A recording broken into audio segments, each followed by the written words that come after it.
you look at somebody like Rachel Reeves or, David Lammy. I don't know. I don't even know if people almost feel like even though they're in the government, it still feels like it would be bullying to say anything about them.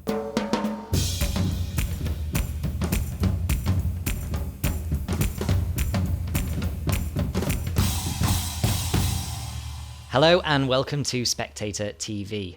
This week, the Edinburgh Fringe Festival is taking place, and as usual, there are plenty of political shows on. Everything from a drag queen Margaret Thatcher to a show simply titled Oh, Jeremy Corbyn. One thing there isn't much of, though, is right-wing political comedy. Why is that the case? I'm joined by Simon Evans, a comedian and broadcaster, and Alison Dagnes, a professor and author of a book on the politics of political comedy. Alison and Simon, thank you for joining us on Spectator TV. Simon, maybe start us off. Why is comedy so left-wing, do you think?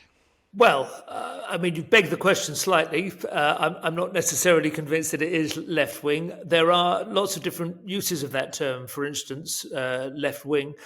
Funny enough, I'm sitting here in Panmure House, which was the home of Adam Smith in the last days of his life, the first great economist and sort of free market capitalist, or writer of that book, The Wealth of Nations. And in his day, that was before left-wing and right-wing existed, of course, because that all came out of the French Revolution, which he only overlapped by a single year. So there's a kind of presumption that left-wing and right-wing is a whole bundle of theories or sentiments or dispositions which are not necessarily aligned. Traditionally, left-wing and right-wing was seen as being to do with the redistribution of capital, or whether you should, stand to inherit your estate uninterfered and unmolested by the state and so on. Nowadays, it's much more seen, I think, as being to do with immigration and racism and tribalism and alignments over Brexit and that kind of thing.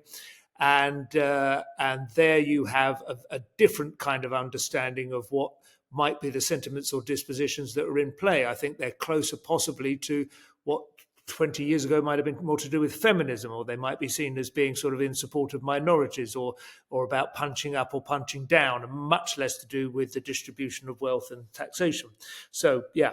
And in that regard, I think it's fair to say stand-up comedy for quite some time now, probably since, the current iteration of stand-up comedy started in the early 80s, people like Alexis Hale and Rick Mayall and so on, and they were almost sort of self-parodyingly, like student badge-wearing anarchists. So that's one side. I think you're saying you accept there that it's sort of comedy is definitely more progressive, maybe, than right-wing. Yes. Do you think it applies to sort of party politics as well? Would you say comedy is more antagonistic towards the Tories, for example?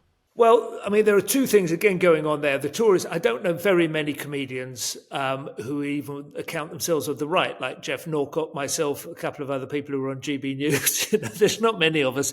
But even we, perhaps even especially we, have been profoundly disappointed with the Tory government of the last 14 years, and I don't know anyone who really defended its right to carry on in its present state. So it's not as if we're all going, you're talking nonsense, the Tories are doing fine. You shush, pipe down, you lot. I think we've all seen in the big financial crash was probably be the big hinge point of this century so far, and nobody is very satisfied with the response of the government to the challenges that threw up. So I think it's quite natural for any comedian. Obviously, again, if you go back to the Bob Monkhouse, Les Dawson, Larry Grayson kind of era, then it was pure light entertainment. But to the degree that comedians are politically engaged, very few of them are there to protect and defend the government. Although you have to say, in America, over the last 4 years, post-Trump, most of the late-night chat show hosts, who are the most visible form of stand-up comedy, or the monologues and so on, are broadly speaking in support of the Democratic Party quite explicitly, and they are sort of tribally aligned with them, as well as just like nodding through certain policies. Alison, you've obviously written about this. Do you agree? Do you agree with Simon's summary there of the US sort of comedy scene? I do. Yes. In fact, comedy in the United States has had a long history of leaning left, and that was what my book, which came out 12 years ago and now feels like 3 lifetimes ago, really served to explore. And it has changed so dramatically in the last 8 to 10 years.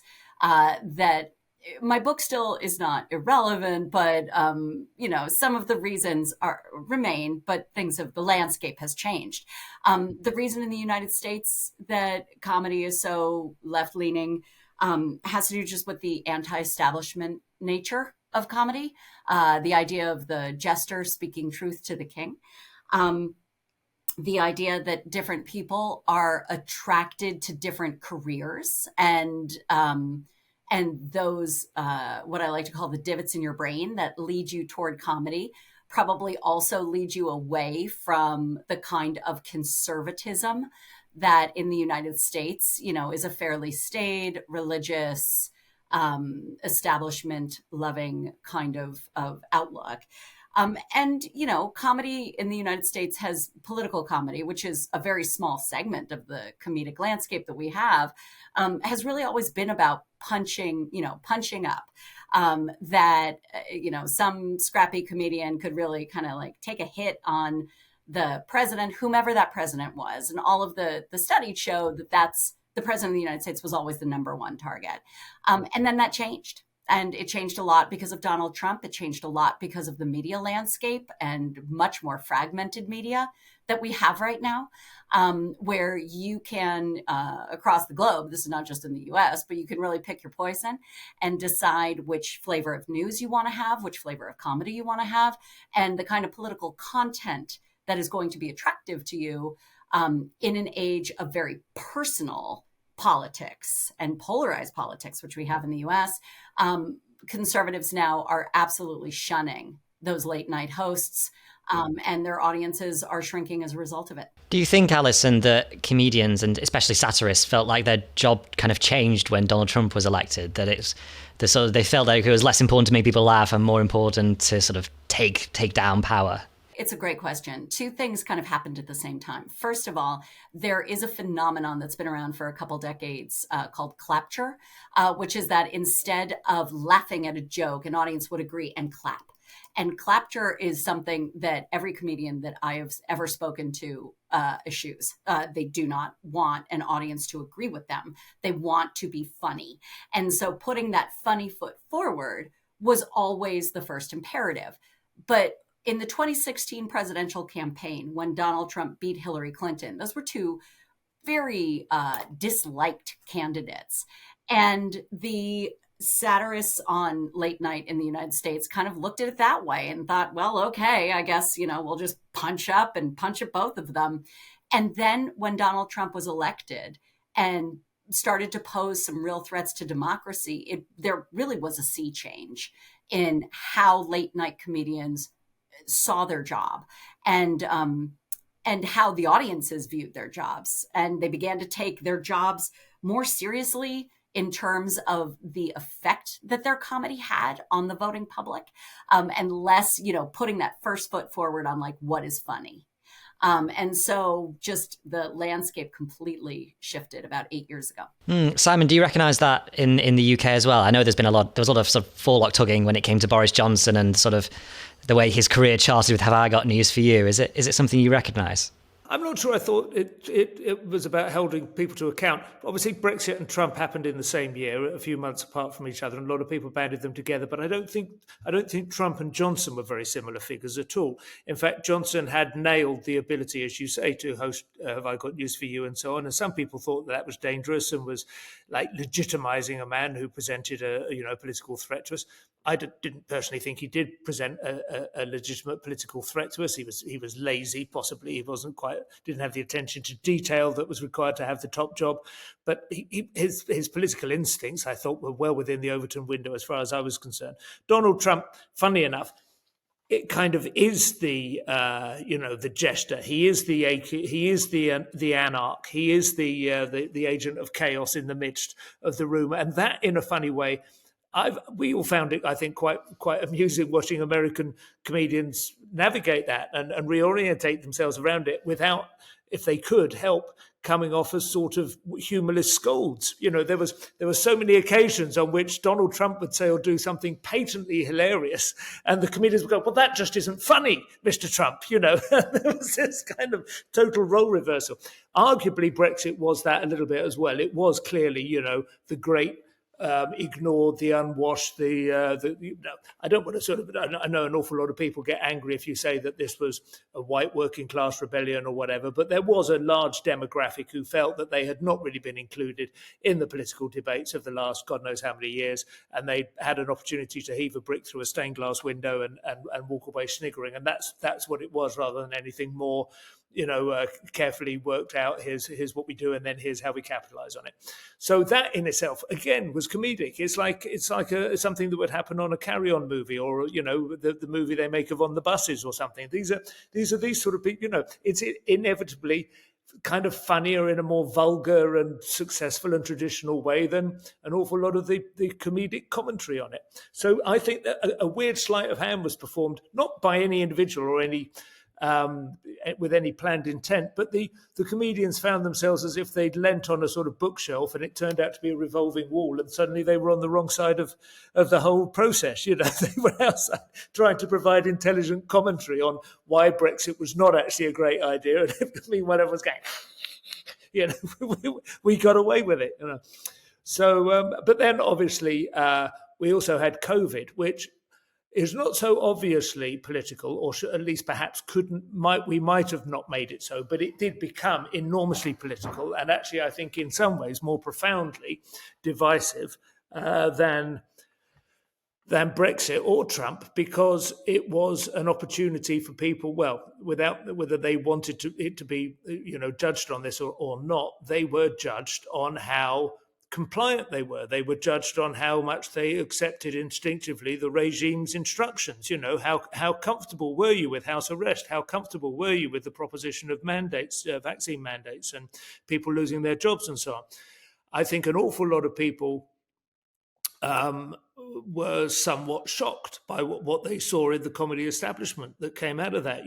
Jimmy Carr, for instance, famously denouncing people in the strongest language imaginable on stage if they refused to wear a mask or something, and it was kind of, that was a much more discomforting experience, I thought, and I think has actually left I'm not sure that many people now really think of comedians as having very much social capital in terms of their right to commentate, on what's going on.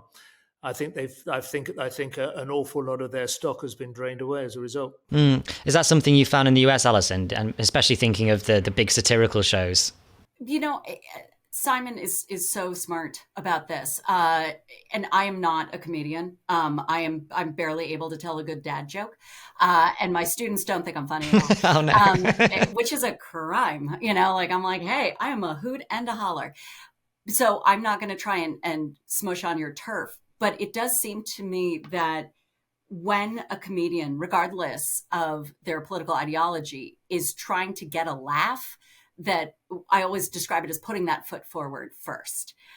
Because if you're trying to make a point, you can make a point and you can be funny along the way, but that's not your purpose. So when comedians lose their purpose and they are trying to either commentate, which is not really their purpose, or they're trying to scold, then it really takes away from the joy that comedians can bring, because it's supposed to be about levity. It's supposed to be about something you're looking over here and it hits you from over here. I would just say as well, there was another aspect of COVID that was really important from the comedian's point of view, the professional comedy broadcast especially. Obviously, all the comedy clubs closed because they were, it'd be hard to imagine a more, ideal incubation chamber than a comedy club for a airborne virus, but the live TV, the formats like Have I Got News for You, in which they used to have a studio audience and that their laughter would bolster the witty repartee of the performers, that was removed, and some of them carried on trying to make those kind of programs by what effectively amounted to Zoom calls. They were just like this. You had a number of faces floating in on a screen. And without the studio laughter, without the support, without the upholstery that comes from that, suddenly their jokes were exposed in a very unflattering light, in a similar way to certain kind of, lights in a lift or a lavatory you can get lit in a ghostly, and suddenly you just don't look so great. It was very much like that. You were like, oh my God, give me some support here, and there's nothing, it's not necessarily that they were, there's that old thing like when the sea goes out and you can see who's been swimming naked. It was a little bit like that, but it's a little bit harsh as well, because the comedians are always swimming naked. Without, if you tell 3 great jokes on stage and nobody laughs, the cold sweat starts dripping down the back of your neck. Your timing goes, your confidence goes, your whole swagger goes, and it's very hard to claw it back. And so comedians were exposed in that way, I think, at the time, as being a part of a process which produces laughs, rather than the actual, the source and origin and the only important aspect of it. It was quite a humbling experience, probably quite a constructive one in a way. But as I say, I think it also possibly made some of them a little bit less brave.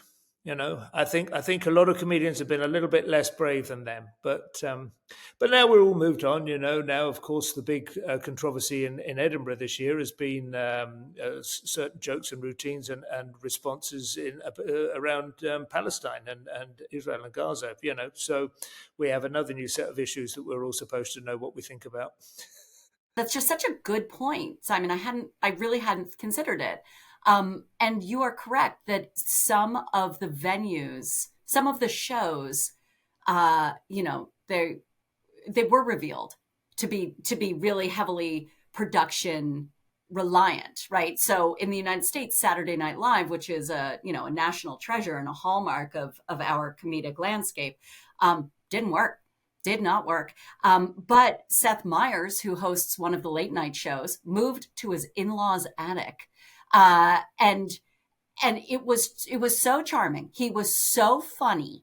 And he was able to make that shift. And I think that it showed his comedic chops in a way that I not only appreciated, but now, just from this conversation, I'm seeing you're absolutely right. It did separate the wheat from the chaff. I'll tell you who else was fantastic. I don't know if you saw his Netflix special, Bo Burnham, who made a show, I think it was called Inside, like about isolation. Oh, yes. An amazing piece of work. And that was like not political, not in the sense that we would normally say, very, very confessional, self-examination. Yeah, really, really. And relatable, right? Relatable. And I think that's something that's so tremendously important, because if you are going to laugh at something, for a joke to land, it has to land. And you have to understand it, which is why political comedy is so hard to do in the first place. Because in the United States, I will not speak for the UK, but in the United States, precious few people really follow this stuff as closely as I do. And so, I could make a rip-roaring Mike Johnson joke and no one's going to get it. No, you're absolutely right. It's something I've been saying for like 20 years, in fact, is that what we think is political comedy in this country is nine times out of 10 is straightforward caricature of political individuals. Parody. People whose fame comes from but they have nothing to say about policy, nothing to say about hypocrisy. It's all just like a funny voice. To finish us off, then, we've obviously got a new government now. I mean, how much do you think the comedy landscape is going to change in the next few years? I think there's going to be a little bit of bedding in time, although obviously it's kicked off. It's really hard to tell whether or not Starmer and gang were prepared for this, but the riots and the subsequent, fairly draconian response and so on, and the two-tier policing accusations, those have come in very hard and fast after the election. I mean, you would normally expect, we don't normally have a July election anyway, but the anticipation would be everyone would go on a summer holiday and pause and reflect about what was coming and brace themselves for the autumn statement. But instead, we've immediately got this, anyone who was saying, I suspect that Keir Starmer, for all his bland supply teacher looks, has a nasty authoritarian streak in him. They've got a lot to work with there already. But I don't know how many comedians are willing to do that, because to do so might seem to lend support to the idea that there was any legitimacy in a so-called racist thug throwing a brick through a Greg's window or something, even. So it's going to take a little while to come out in the wash. But what certainly is going to take a while is for any recognisable Labour Party Labour cabinet members for us to know what the gag is. You remember, like when we had John Prescott, as number 2 to Tony Blair, everyone knew what the joke was. John was a little bit handsy, he was like, if you chucked an egg at him, you were likely to get a response in kind. He was fond of a pie and a pint. We all understood who he was. He was a big recognisable figure from British sitcom history. You look at somebody like Rachel Reeves or, David Lammy. I don't know. I don't even know if people almost feel like even though they're in the government, it still feels like it would be bullying to say anything about them. They're very low status, even though they've got one of the great offices of state. There's a kind of weird paradox going on there, and I think it'll take a little while for us to accept that actually these people have huge power now, and it's about time that we started landing a few blows on them. Brilliant. Thank you, Simon, and thank you, Alison.